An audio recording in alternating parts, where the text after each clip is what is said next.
नमस्कार, स्वागत आप सभी का हमारी विशेष पेशकश प्रॉपर्टी जंक्शन में। हफ्ते दर हफ्ते आप लोगों के बहुत सारे संदेश मिल रहे हैं, बहुत सारा प्रेम मिल रहा है इस कार्यक्रम को, तो आप सभी दर्शकों का ढेर ढेर धन्यवाद। और बहुत सारे लोगों के सवालों के माध्यम से हम अपनी थीम चुनने की कोशिश करते हैं और कई सारे सवाल इस बात को लेकर के आए। और सवाल यही है कि क्या आपका भी ये सवाल है कि आपके लिए कितना बड़ा घर सही रहेगा। कुछ लोग सोचते हैं कि जितना बड़ा घर उतना ही अच्छा, लेकिन ये सच नहीं है। आज के इस कार्यक्रम में, जो कि हमारे दर्शकों ने ही हमें ये आइडिया दिया है, हम ये जानने की कोशिश करेंगे कि आपके परिवार, बजट और लाइफस्टाइल के हिसाब से सही घर का साइज कैसे तय किया जाए। तो आज का ये शो आपके लिए होने वाला है खास, क्योंकि आज हम इसी गुत्थी को सुलझाने की कोशिश करेंगे। क्या कुछ आज के कार्यक्रम में रहने वाला है, सबसे पहले ऑन द शो पे नजर डालते हैं और जानते हैं कि हम आपको क्या बताने वाले हैं। सबसे पहले बताएंगे कि आपके लिए कितना बड़ा घर सही है, आपकी रिक्वायरमेंट क्या होनी चाहिए। दूसरा, घर का साइज अगर आप तय कर रहे हैं तो उनके लिए 3 महत्वपूर्ण फैक्टर कौन से हैं, ये भी हम आपको आज के इस कार्यक्रम में बताएंगे। और आखिरी और महत्वपूर्ण सवाल कि फैमिली साइज के हिसाब से सही घर को कैसे चुने। कई बार ऐसा होता है कि हम सही निर्णय नहीं कर पाते हैं, तो इस पर भी आज हम बात करेंगे। तो चलिए आज के कार्यक्रम को शुरू करते हैं और शुरुआत करते हैं नकुल के साथ। नकुल की क्या परेशानी है वो जरा सुन लीजिए। नोएडा के नकुल शर्मा घर को लेकर दुविधा में हैं। उन्हें समझ नहीं आ रहा कि 2 BHK लें या 3 BHK। बड़ा घर अच्छा तो लगता है, लेकिन मेंटेनेंस, लोन, EMI और खाली पड़े कमरों को लेकर वे परेशान हैं। लेकिन घर में मियां बीवी के साथ 2 बच्चे और मेहमानों की आवाजाही भी ठीक ठाक है। फिर नकुल को क्या करना चाहिए, चलिए समझते हैं अपने एक्सपर्ट से। तो जो नकुल की दुविधा है, उसी दुविधा से अगर आप भी शिकार हैं तो कार्यक्रम में आखिर तक बने रहिए। और आपकी इसी दुविधा को निवारण करने के लिए हमारे साथ जुड़ चुके हैं real estate expert Pradeep Mishra ji, founder Homemades के। प्रदीप सर, सबसे पहले तो बहुत बहुत स्वागत आपका आज की इस चर्चा में जुड़ने के लिए। और बहुत लंबे अरसे बाद आपसे मुलाकात हो रही है, तो इसके लिए विशेष रूप से आभार आपका। शुक्रिया विपुल जी। तो सर, ये बड़ी दुविधा है नकुल के साथ साथ बहुत सारे लोगों की कि आखिर में सही साइज जो है वो घर का क्या होना चाहिए। तो मेरा पहला सवाल भी आपसे ही होगा कि आम आदमी के लिए सही घर का साइज तय करने का सबसे आसान तरीका क्या होता है? देखिए विपुल जी, सबसे अगर आपको साइज चुनना है, मतलब बेडरूम हॉल किचन, अगर बेडरूम हॉल किचन का चयन करना है आपको, तो इसके लिए बजट और आपकी क्या क्या जरूरतें हैं, आपको इसका ध्यान रखना बहुत जरूरी होता है। 1 BHK आमतौर पे अगर न्यूक्लियर फैमिली है तो उसके लिए बहुत बेटर रहता है, या फिर न्यूली मैरिड कपल है तो उनके लिए 1 BHK अक्सर एक बेटर प्रपोजिशन रहता है। और जब 2 BHK की बात आती है, तो अगर छोटी फैमिली है आपकी तो 2 BHK एक सफिशिएंट साइज आपके लिए होता है। और 3 BHK अक्सर जो बीच का साइज होता है, मतलब ना बहुत बड़ी फैमिली ना बहुत छोटी फैमिली, तो उसके लिए जनरली 3 BHK सजेस्ट किया जाता है। लेकिन भविष्य में परिवार किस तरह से आपका बढ़ रहा है, उसकी क्या आपको संभावना है, उसको ध्यान में रखकर साइज देना ही एक समझदारी होती है। तो हमेशा हमें इन चीजों का ध्यान रखना चाहिए। साथ में बजट और लोकेशन, ये सबसे इंपॉर्टेंट फैक्टर है, तो इनको ध्यान में रख के ही आपको साइज तय करना चाहिए। मान लीजिए आपने साइज तो सोच लिया 3 BHK का, लेकिन बजट और लोकेशन दोनों कंफर्टेबल नहीं है। लोकेशन या तो बहुत दूर है, लोकेशन आपको पास में चाहिए, तो वो सब चीजों का अगर मिसमैच है तो BHK फाइनल करने में आपको दिक्कत आएगी। तो एक तो लोकेशन आपके मन मुताबिक हो और बजट भी आपको अलाउ करे, उस हिसाब से भी आपको साइज चुनना चाहिए। तो ये बजट, साइज और फैमिली साइज और फ्यूचर एक्सपेक्टेशंस, इन सब का समावेश ही आपको सही साइज चुनने में मदद करेगा। कई सारे फैक्टर्स होते हैं और एक एक करके उन तमाम फैक्टर्स पे हम नज़र डालेंगे। अभी सर ने मोटे मोटे आपको सभी सारे फैक्टर्स के बारे में बता दिया प्रदीप जी ने। सर, लेकिन इसके बाद का पहला सवाल यही होता है कि क्या जितने मेंबर्स हैं उसके लिहाज से ही घर का साइज़ चुनना चाहिए, या फिर जैसे मान लीजिए बहुत लोग ऐसे होते हैं कि अभी विवाहित भी नहीं है और अगर धनराशि उनके पास है तो 2 BHK ले लिया, 1 BHK ले लिया, या फिर भविष्य को देख करके लेना चाहिए। फैमिली मेंबर्स कितनी महत्वपूर्ण भूमिका निभाते हैं किसी घर का साइज तय करने में?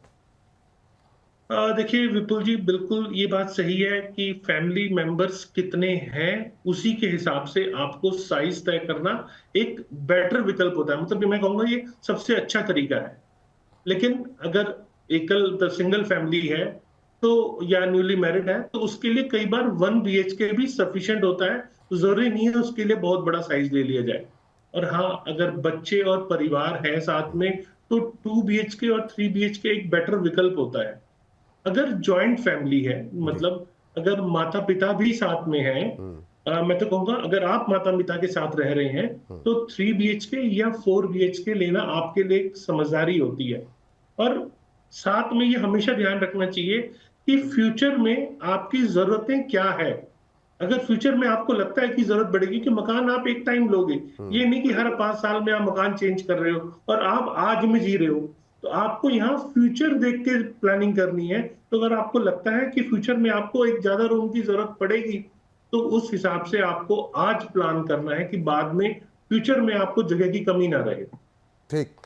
जो बात आपने कही वही मेरा अगला सवाल भी है सर, कि फ्यूचर प्लानिंग कितनी महत्वपूर्ण होती है जब हम घर का साइज़ तय कर रहे हों। कि मान लीजिए कि कोई, जैसे आपने कहा कि अगर न्यूली मैरिड कपल है और वो अगर 1 BHK शिफ्ट हो रहा है, और अगर आगे चल कर के उनको ये पता है कि माता पिता जो है वो हो सकता है जहाँ पर वो इस समय जॉब कर रहे हैं वहाँ पर आकर के उनके साथ रहेंगे, या फिर आगे चल कर के फैमिली प्लानिंग अगर उन्होंने तय किया हुआ है कि साल भर या 2 साल के बाद वो अपनी फैमिली स्टार्ट करने वाले हैं। फ्यूचर प्लानिंग का कितना महत्वपूर्ण रोल होता है जब हम अपने घर की प्लानिंग, घर के साइज़ का निर्णय ले रहे हैं। देखिए विपुल जी, मैं यहाँ कहूंगा कि करंट जो भी आपकी जरूरत है उसको तो ध्यान में रखना प्रॉपर्टी साइज के लिए फाइनल करने के लिए बिल्कुल ही सजेस्टेबल नहीं होता। हमेशा आप 10 से 15 साल आपकी क्या प्लानिंग होगी और किस तरह से आपकी जरूरत बढ़ेगी, यही फाइनल करना आपके लिए बेटर विकल्प होता है। मतलब अगर अभी सोचें कि बच्चे छोटे हैं तो ये मान के चलिए जब बच्चे बड़े होंगे तो उनके लिए भी अलग अलग आपको एक कमरा देना पड़ेगा। तो फ्यूचर की प्लानिंग आपकी हमेशा 10 से 15 साल की होनी चाहिए। और साथ में वर्क फ्रॉम होम का ट्रेंड इस समय काफी बढ़ गया है। तो आप एक एक्स्ट्रा स्टडी रूम या ऑफिस स्पेस कभी इस तरह से आपको या बच्चों को जरूरत पड़े, ये भी आपको दिमाग में रखना चाहिए। और अक्सर देखा जाता है रिटायरमेंट के बाद जो बड़े घर की जरूरत है वो थोड़ी कम हो जाती है क्योंकि एडिशनल स्पेस की रिक्वायरमेंट आपकी नहीं रहती, या ऑफिस स्पेस उसके साथ अटैच होना बहुत कोई फायदे का सौदा नहीं होता। तो किस एज ब्रैकेट में अगले 10-15 सालों में आप होंगे, ये आपके लिए सबसे इंपॉर्टेंट है और ये लाइफ टाइम इन्वेस्टमेंट है। आप ये सोचो कि ये आने वाले सालों की आपकी जरूरत है। तो इन सभी फैक्टर को आज आपको कंसीडर करना है। तो बेटर फ्यूचर प्लानिंग आपके साइज को डिसाइड करने में सबसे बेटर हेल्प करती है। ये बहुत महत्वपूर्ण बात है कि आज अगर आप जो मतलब सोच रहे हैं, कोई ज़रूरी नहीं है कि वही रिक्वायरमेंट आपकी कल हो, आने वाले 4 साल के बाद हो। तो इस बात को ध्यान में रखते हुए भले ही 1 साल का इंतज़ार करना पड़े, थोड़ा सा बजट बढ़ाना पड़े, लेकिन अगर आप फ्यूचर को ध्यान में रख करके निर्णय लेंगे वो आपके लिए थोड़ा और बेहतर रहेगा, ये प्रदीप जी का कहना है। सर, बहुत सारे दर्शकों के सवाल भी आए जब उनको हमने बताया कि आज की हमारी ये थीम है और प्रदीप मिश्रा जी हमारे साथ जुड़ रहे हैं, तो हम चाहेंगे उनमें से कुछ कुछ सवाल जो है बीच बीच में हम अपने दर्शकों को लेते रहें। पहला प्रश्न जो आया है हमें गुरुग्राम से आया है, जो कि अमित राजपूत जी ने हमें भेजा है। और अमित जी कह रहे हैं कि मुझे अपने माता पिता के लिए अब एक अलग रूम चाहिए, लेकिन मेरा बजट जो है वो सीमित है। क्या 3 BHK लेना मेरे लिए सही रहेगा? तो ये बड़ा कंस्ट्रेन हो जाता है सर कई बार बजट को लेकर के, कि ठीक है रिक्वायरमेंट तो है, कई बार बजट अलाउ नहीं करता है। तो अब ये अमित जी कह रहे हैं क्या 3 BHK लेना सही रहेगा मुझे?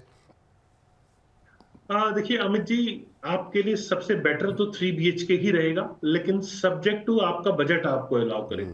क्योंकि आप गुरुग्राम में रहते हैं, गुरुग्राम का बजट थोड़ा सा इस समय हायर साइड में चल रहा है। तो 3 BHK का अगर बजट अलाउ कर रहा है तो बिल्कुल आपके लिए सबसे बेटर विकल्प होगा, क्योंकि आप माता पिता के साथ रह रहे हैं और उनके लिए भी एक स्पेस देना मैंडेटरी है।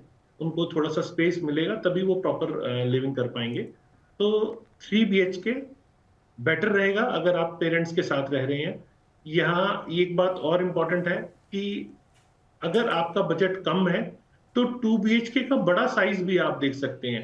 जिसमें एक स्टडी स्पेस अलग से हो, तो भी आपकी कई जरूरतें इसमें आ सकती हैं। वैसे नए प्रोजेक्ट में 3 BHK आपको, चूंकि उसमें पोजीशन थोड़ा डिले से होगा, 3-4 साल कंस्ट्रक्शन का टाइम लगेगा, तो नए प्रोजेक्ट में 3 BHK आपको पॉसिबल है कि कम कीमत में मिल जाए, या फिर आप सेकेंडरी मार्केट में जाके, रीसेल में भी जाके आप प्रॉपर्टी देख सकते हैं। रीसेल में कई ऑफर आपको मिल जाएंगे, जहां 3 BHK जो सोसाइटी थोड़ी पुरानी हो चुकी है, वहां पर आपको पॉसिबल है कि 3 BHK थोड़ा कम पेमेंट प्लान, कम प्राइस पे मिल जाए। वैसे साथ में नए प्रोजेक्ट्स में भी ऐड करूंगा मैं कि बहुत अच्छे फ्लेक्सी पेमेंट प्लान इस समय नए प्रोजेक्ट्स में आ रहे हैं, तो उन ऑप्शंस को अपनी इनकम के हिसाब से देखते हुए आप फ्लेक्सी प्लान में भी नए ऑप्शंस को तराश सकते हैं। और अगर आप पुराना प्रोजेक्ट में जाना चाहेंगे तो वहां पर भी आपको रिजनेबल रेट के ऊपर 3 BHK option ready to move मिल सकता है, जहां इमीडिएटली शिफ्ट होने पर अगर कहीं रेंटल भी आप पे कर रहे हैं तो उससे आप बच सकते हैं, और उससे जो आपकी ईएमआई जाने वाली है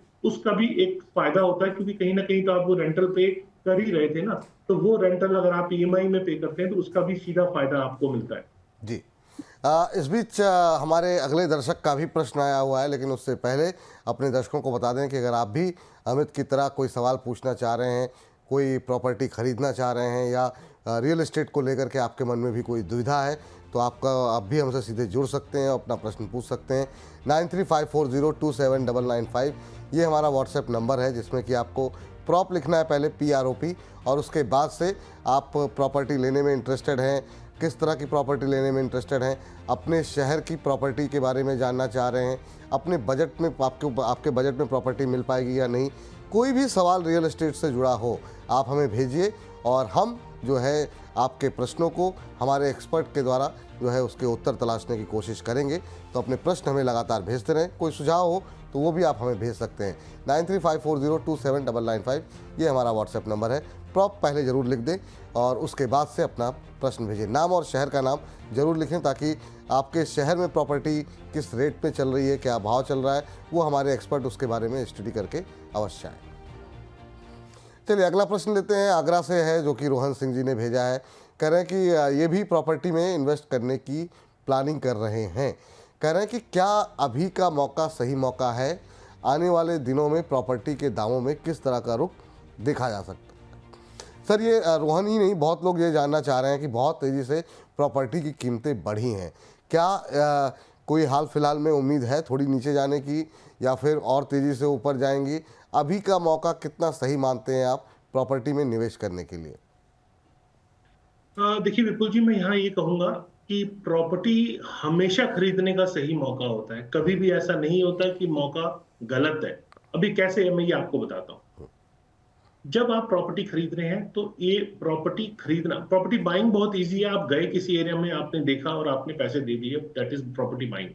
लेकिन प्रॉपर्टी इन्वेस्टमेंट अपने आप में साइंस है, इसमें बहुत सारे फैक्टर्स आपको इंक्लूड करने पड़ते हैं, तब आप एक फाइनल डिसीजन पे पहुंचते हैं कि मैं ये प्रॉपर्टी लूं या ना लूं। तो एज अ प्रॉपर्टी साइंस, एक ही टाइम पे, मैं आपको एग्जांपल के तौर पे समझाना चाह रहा हूँ कि एक ही टाइम पे अगर 5 अलग अलग प्रॉपर्टी आप ले रहे हैं तो पांचों प्रॉपर्टी अलग अलग रिटर्न देती है। इसका मतलब प्रॉपर्टी के एट्रीब्यूट्स ये बहुत इंपॉर्टेंट रोल प्ले करते हैं। तो सारे प्रॉपर्टी के एट्रीब्यूट्स को सही ढंग से समझना और फिर इन्वेस्ट करना हमेशा प्रॉपर्टी पे एक अच्छा रिटर्न देता है। तो अभी भी वो अच्छा समय है, और खासकर मेट्रो सिटीज या फिर Tier 2 सिटीज की बात करूं मैं, तो वहां रेंटल इनकम और प्रॉपर्टी वैल्यू दोनों में इसमें बढ़ता हुआ ट्रेंड दिख रहा है। तो आने वाले 1-2 सालों में रियल एस्टेट के प्रॉपर्टी प्राइजेस के अंदर काफी इजाफा होने की इन एरियाज में मेरे को उम्मीद दिख रही है। वैसे इसमें कमर्शियल और प्रीमियम सेगमेंट आप ज्यादा फोकस कर सकते हैं। ये हमेशा ध्यान रखिए कि ऐसे एरिया में इन्वेस्ट कीजिए जहां इंफ्रास्ट्रक्चर डेवलपमेंट अभी हो रही हो और आने वाले टाइम में फाइनल स्टेज पे वो पहुंच पाए। जो 1-2 साल में मान लो पहुंच सकती है फाइनल इंफ्रास्ट्रक्चर डेवलपमेंट, तो वहां पे प्रॉपर्टी एप्रिसिएशन आपको ज्यादा मिल जाएगा, और उन एरियाज में कम बजट में भी आप काम कर सकते हैं। वैसे अगर आपका बजट कम है तो आप आउटर रिंग रोड या डेवलपिंग एरिया जहां है वहां प्रॉपर्टी लेना आपके लिए ज्यादा फायदा रहता है, वहां कीमतें भी अच्छी खासी बढ़ सकती हैं। ठीक, तो उम्मीद करते हैं रोहन जी आप संतुष्ट होंगे उत्तर से, और काफ़ी डिटेल में प्रदीप जी ने आपको समझाया कि अभी अगर प्रॉपर्टी अगर आप ले रहे हैं तो क्या कुछ विकल्प आपके लिए हो सकते हैं। इस बीच जो है हर्ष हमारे साथ जुड़ चुके हैं, हमारे सहयोगी, और बहुत अच्छी अच्छी जानकारियाँ, महत्वपूर्ण जानकारियाँ प्रॉपर्टी को लेकर के वो हर बार की तरह हमारे साथ जुड़े हुए हैं। हर्ष, आज क्या डेटा लेकर के आए हैं, क्या जानकारी आप लेकर के आए हैं? तो देखिए सर, दिल्ली एनसीआर या फिर मुंबई मेट्रोपॉलिटन रीजन की बात करें तो तमाम जगह ऐसे हैं जहाँ प्रॉपर्टी के प्राइस बहुत ज़्यादा बढ़े हैं। एनारॉक की रिपोर्ट साफ तौर पे बताती है कि 100% तक का जंप यहाँ पर देखने को मिला है। यहाँ तक कि दिल्ली एनसीआर की हम लोग बात कर लें तो करीब करीब सेक्टर 150 की बात करें तो यहाँ पर 3 सालों के अंदर 128% की बढ़ोतरी देखने को मिली है। अब हम लोग आपके सामने कुछ डाटा पेश करते हैं, आंकड़े पेश करते हैं अलग अलग शहरों के, ताकि पता चल सके व्यूअर्स को कि कितनी यहाँ पे ग्रोथ देखने को मिली है। देखिए एनसीआर में 128% की वृद्धि होती है देखिए पिछले 3 सालों के अंदर प्रॉपर्टी बाजार में। हैदराबाद की बात करें 78% यहाँ पे रही है। बेंगलुरु की बात करें 67% रही है यहाँ पे। मुंबई मेट्रोपॉलिटन रीजन की बात करें तो 48% के आसपास रही है। पुणे की बात करें तो 37% की ग्रोथ देखने को मिली है, जो कि एनारॉक की रिपोर्ट बताती है। अब हम लोग एक कंपैरिजन भी लेके आए हैं, क्योंकि देखिए जिस तरीके से जब साइज घर का बढ़ता है तो उसके हिसाब से खर्चे भी बढ़ जाते हैं। तो ये बहुत इंपॉर्टेंट चीज़ होती है जहाँ पर निवेशकों को ध्यान देना चाहिए, होम बायर्स को ध्यान देना चाहिए। अब हम आपके सामने अमेरिका और भारत का एक आंकड़ा रखते हैं। तो देखिए अमेरिका में जो रहने का जो यहाँ पर बेसिकली एरिया साइज है वो करीब 2200 स्क्वायर फीट के आसपास है। वहीं भारत में 1200 स्क्वायर फीट के आसपास है। तो ये देखिए जो भारत के बड़े शहर में 1200 वर्ग फीट हो गया और अमेरिका में 2200 वर्ग फीट के आसपास का ये एक आंकड़ा है। अब इसके बाद क्या होता है, देखिए एक आम इंसान के लिए, अगर एक आम व्यक्ति के लिए 600 से लेकर 800 स्क्वायर फीट काफ़ी ज़्यादा बेहतर रहता है। लेकिन उसके साथ ही जैसे ये बढ़ोतरी करेंगे, 200 स्क्वायर फीट भी अगर बढ़ोतरी करी तो आपके खर्चे बढ़ जाते हैं। किस लिहाज से खर्चे बढ़ जाते हैं वो मैं आपको बताता हूँ। आपका मेंटेनेंस का खर्चा बढ़ जाएगा, आपका यहाँ पे बिजली का खर्चा बढ़ जाएगा, और दूसरे खर्चे बढ़ते ही साथ ही 15% का बोझ आपका ऊपर बढ़ता हुआ दिख सकता है। तो ये आपके सामने हम लोग स्क्रीन पर भी फ्लैश करें तो कौन कौन सी ऐसी चीज़ें हैं। देखिए अगर हम स्पेस का कैलकुलेशन भी रखें अपने व्यूअर के सामने तो ताकि उनको पता चल सके, तो यहाँ पर देखिए 600 से 800 स्क्वायर फीट प्रति व्यक्ति जो मैंने आपको बताया, ये एक अमूमन एक व्यक्ति के हिसाब से ठीक रहता है एरिया। लेकिन जैसे आप इसमें 200 स्क्वायर फीट का बढ़ोतरी करेंगे तो वो बढ़ता, देखिए 100 वर्ग फीट स्टोरेज के लिए, एक्स्ट्रा स्पेस के लिए हो गया यहाँ पर। तो आप देखिए अगर एक्स्ट्रा स्पेस लेंगे तो जाहिर सी बात है खर्चे बढ़ेंगे। इसके अलावा अगर आप देखें तो करीब करीब 150 वर्क फ्रॉम होम के लिए स्क्वायर फीट के हिसाब से होगा। तो करीब करीब आपका समझिए कि 15% का बोझा जो है आपके ऊपर वो बढ़ता हुआ दिख सकता है। सर ये जो फॉर्मूला अभी बताया हर्ष ने कि 600 से 800 पर व्यक्ति होना चाहिए, उसके बाद से फिर आपका वर्क फ्रॉम होम के लिए या फिर एक्स्ट्रा स्पेस के लिए जगह चाहिए होती है, बाकी स्पेसेस के लिए जगह चाहिए होती है। आप इसका कोई आप भी इस फॉर्मूले से सहमत है जो एनरॉक की रिपोर्ट बता रही है? आपकी टिप्पणी क्या होगी सर? देखिए विपुल जी, मैं यहाँ कहूंगा कि कारपेट एरिया भी साथ में बोलना जरूरी है, क्योंकि अक्सर डेवलपर आज भी रेरा आने के बाद सुपर एरिया ही बेच रहे हैं। तो कहीं सुपर एरिया से आप कंफ्यूज ना हो जाए। एक्चुअल में अगर कारपेट एरिया की बात करें तो ये एक अच्छा विकल्प है। सर ये एक तो हमारे बहुत सारे दर्शक जो नई नई प्रॉपर्टी लेना चाह रहे हैं, बहुत लोगों को इस बात में कन्फ्यूजन होता है, खासतौर से जो लोग एनसीआर में या बाकी, क्योंकि छोटी जगहों पे अभी भी कारपेट और सुपर एरिया जैसी चीज़ें नहीं होती हैं।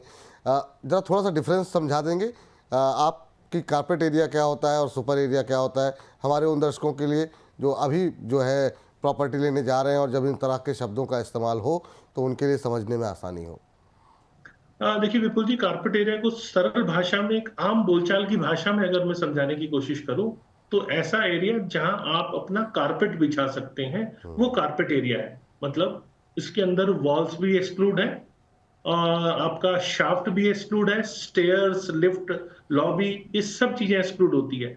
उस घर के अंदर मतलब सिर्फ और सिर्फ कारपेट एरिया जो इंटरनल वॉल्स के अंदर का एरिया है। वैसे अफोर्डेबल हाउसिंग जो हरियाणा पॉलिसी है उसके अंदर कारपेट एरिया को, इंटरनल वॉल्स जो है उनको कारपेट एरिया के अंदर लिया गया है। तो फ्लैट का इनर साइड का एरिया एक्सक्लूडिंग बालकनी और एक्सक्लूडिंग आउटर आपकी लॉबी, लिफ्ट लॉबी, स्टेयर्स या जो भी सब कुछ है उनको एक्सक्लूड करके जो इंटरनल एरिया है, इंटरनल वॉल्स का, जो आउटर वॉल्स है मकान की, उसके अंदर का एरिया, इसमें इनर वॉल्स इंक्लूड करके ये आपका कारपेट एरिया कहा जाता है। बाकी सब जो ऐड किया जाता है वो सुपर एरिया किया जाता है। क्योंकि सुपर एरिया बेचना अलाउड नहीं है, और सुपर एरिया जो भी बोला जा रहा है ये एक काल्पनिक फिगर है। तो प्रॉपर्टी खरीदते टाइम आप हमेशा सभी कारपेट एरिया का कंपैरिजन चार्ट आप बनाएं, उसके बाद ही आप प्रॉपर्टी खरीदें, क्योंकि सुपर एरिया बोल के रेट कम ज्यादा करके आपको दिखाया जा सकता है, लेकिन एक्चुअल में टोटल कॉस्ट और कारपेट एरिया पे उसे डिवाइड करके पर स्क्वायर फीट क्या आ रहा है, यही प्रॉपर्टी खरीदते टाइम आपके लेने का मानक होना चाहिए। बिल्कुल, काफ़ी महत्वपूर्ण बात कही है आपने। तो इसका मतलब जो है, इस बातचीत का जो अभी जो लब्बुल हुआ, जो सार निकला, वो ये है कि औसत मकान का साइज़ कितना है, इस बारे में क्लैरिटी स्पष्ट रूप से ले लें आप अपने प्रॉपर्टी डीलर से। कारपेट एरिया, सुपर एरिया का जो भी कन्फ्यूजन है वो क्लियर कर लें, ताकि आपको ये पता रहे कि मतलब ऐसा ना हो कि बोला कुछ जा रहा है और जब आप पहुँचे वहाँ पर तो फिर आपको लगे कि नहीं, आपके साथ कुछ धोखा हो गया और जगह तो कम पड़ रही है। दूसरा, प्रॉपर्टी की कीमतों का रुख कैसा है, इसको अवश्य ध्यान में रखें। जैसा कि हर्ष ने बताया कि कितनी तेज़ी के साथ जो है कीमतें बढ़ रही हैं, 128% से ज़्यादा की बढ़त, यानी करीब करीब दोगुने से ज़्यादा की बढ़त जो है वो एनसीआर के अंदर ही हो गई है। तो आपकी बजट में है या नहीं चीज़ें, उसका भी ध्यान रखें। हर्ष, शुक्रिया, थैंक यू आपका, और इस चर्चा में जुड़ने के लिए, महत्वपूर्ण बातें बताने के लिए। अगले प्रश्न पर सर मैं आपके पास आऊँ, एक छोटी सी टिप्पणी। ये जो एनसीआर के अंदर डबल से ज़्यादा साइज़ बढ़ गए हैं, आगे रुख क्या देख रहे हैं प्रॉपर्टी को लेकर के? ये इस स्पीड से बढ़ेंगे फिर तो नहीं ले पाएंगे मिडिल क्लास वाले घर सर? देखिए, ये बात बिल्कुल सही है, कीमतें अच्छी खासी बढ़ रही हैं, लेकिन डेवलपमेंट भी वैसी ही हो रही है। जो इंफ्रा डेवलपमेंट है वो बहुत ज्यादा हुई है इंडिया में, लेकिन अभी भी हम अगर अदर कंट्रीज से कंपेयर करते हैं जी। तो इंडिया में अभी भी स्कोप दिखता है प्रॉपर्टी प्राइसेस बढ़ने का। वो बात और है कि इंडिया इसीलिए भी ज्यादा डिमांड में था, या अलग अलग जो प्रोफेशंस हैं, जो व्यवसाय हैं, वो इंडिया में इसीलिए सेटअप के लिए अपना स्पेस देख रहे थे, क्योंकि इंडिया अभी भी बहुत चीप था। लेकिन वो कीमतें बढ़ती जा रही हैं। और मैं एग्जांपल के तौर पे आपको बताऊं, गुड़गांव में अगर एक ऑफिस स्पेस लेना चाह रहे हैं आप, और वो 100 rupees per square feet rental पे आपको मिल रहा है, और आप उसका रेंटल नहीं निकाल पा रहे, मतलब एज अ कोई व्यवसायी, कोई बड़ा व्यवसायी या कोई बड़ी ऑर्गेनाइजेशन उसका रेंटल नहीं निकाल पा रही, तो वो उसको कहीं ना कहीं पिंच करेगा और वो लोकेशन छोड़ेगा। या तो वो रिमोट लोकेशन में जाके करेगा, अगर पॉसिबल वहां करना नहीं हुआ तो कहीं हद तक कोई दूसरी कंपनी जो विदेश से आ रही है वो अपनी कंट्री को भी चेंज कर सकती है। तो ये एक बहुत बड़ा इंपॉर्टेंट एस्पेक्ट है कि आपकी जो कॉस्ट ऑफ लिविंग है, कॉस्ट ऑफ डूइंग बिजनेस है, वो कितना पड़ रहा है। ये बहुत महत्वपूर्ण बात है सर। चलिए सर, अब आज की थीम पर वापस लौटते हैं और आपसे ये समझना चाहेंगे कि बजट को, जिसको लेकर के अभी हम लोग बातचीत कर रहे थे, कीमतें किस तरीके से बढ़ रही हैं, और अगर बजट कंस्ट्रेन हो तो क्या छोटे घर के साइज़ को बढ़ाने के लिए कोई इनोवेटिव डिज़ाइन सोल्यूशन ऐसा है क्या, जिसमें मतलब वो दर्द भी पैसों का ना झेलना पड़े और जो हमारी ख्वाहिशें हैं, जो हमारी रिक्वायरमेंट है, वो भी पूरी हो जाए? वैसे विपुल जी, इसका आंसर तो बेटर है कि कोई इंटीरियर डेकोरेटर देते, लेकिन चूंकि तजुर्बा काफी हो चुका है और डेली इन चीजों से निकलते हैं, तो कुछ सजेशंस मैं देता हूँ जी। कि अगर मॉड्यूलर किचन और स्पेस सेविंग डिजाइन आप लगाते हैं तो छोटे घर को बड़ा महसूस करवा सकते हैं, वो फील गुड फैक्टर वहां पे आता है। साथ में फोल्डेबल बेड और मल्टीपर्पज टेबल अगर आप रखते हैं, या वॉल माउंटेड स्टोरेज आप बनाते हैं, तो उससे भी आपका स्पेस का बेस्ट यूटिलाइजेशन होता है। साथ में बड़े विंडोज और मिरर पैनल लगाने से भी आपका घर ज्यादा बड़ा दिखता है। और बिल्ट इन स्टोरेज या मॉडर्न किचन डिजाइन अगर आप करते हैं तो उससे भी आपकी जो स्पेस है उसका बेस्ट यूटिलाइजेशन होता है। और साथ में कहूंगा, ओपन प्लान लिविंग स्पेस अगर आप करते हैं तो घर आपका बहुत ज्यादा बड़ा दिखता है। तो इन चीजों को आपको इंटीरियर्स करवाते टाइम ध्यान रखना है, तो उससे आपका छोटा घर भी बड़े का आपको एहसास दिलाएगा। वाह। और सर, ये होता है अनुभव, जो आपने बिल्कुल सही कहा सर। मतलब इंटीरियर डिजाइनर क्या बताएंगे, जितना जिस तरीके से आपने इसको एक्सप्लेन किया, तो वाकई में ये आपका अनुभव है सर। और ये दिखा रहा है आपके चेहरे की मुस्कुराहट कि आपका अनुभव जो है कितना सटीक बैठा है, और हमारे दर्शक भी काफ़ी लाभान्वित होंगे इससे। अगला प्रश्न ये है कि सर, बहुत सारे लोग जो है वो लोन ले करके ही अपना जो ये मतलब ड्रीम होम का सपना जो है वो पूरा कर पाते हैं। तो सवाल यहाँ पर ये है कि क्या जब भी हम अपने होम लोन के लिए आगे बढ़ते हैं, तो क्या अपने घर के साइज़ को एक दो बार सोच लेना चाहिए क्योंकि वो लोन की ईएमआई कितनी रहेगी, कितने लंबे समय तक रहेगी, कौन सा हम घर ले रहे हैं, आप क्या सजेस्ट करेंगे हमारे दर्शकों को? देखो, बिल्कुल सही है कि लोन की ईएमआई और फाइनेंशियल कैपेसिटी को हमेशा ध्यान में रखना चाहिए आपको अपना घर लेते टाइम। लेकिन अगर ज्यादा बड़ा घर लेने से ईएमआई और डाउन पेमेंट का बोझ आपका बढ़ रहा है तो वो आपको अवॉइड करना चाहिए।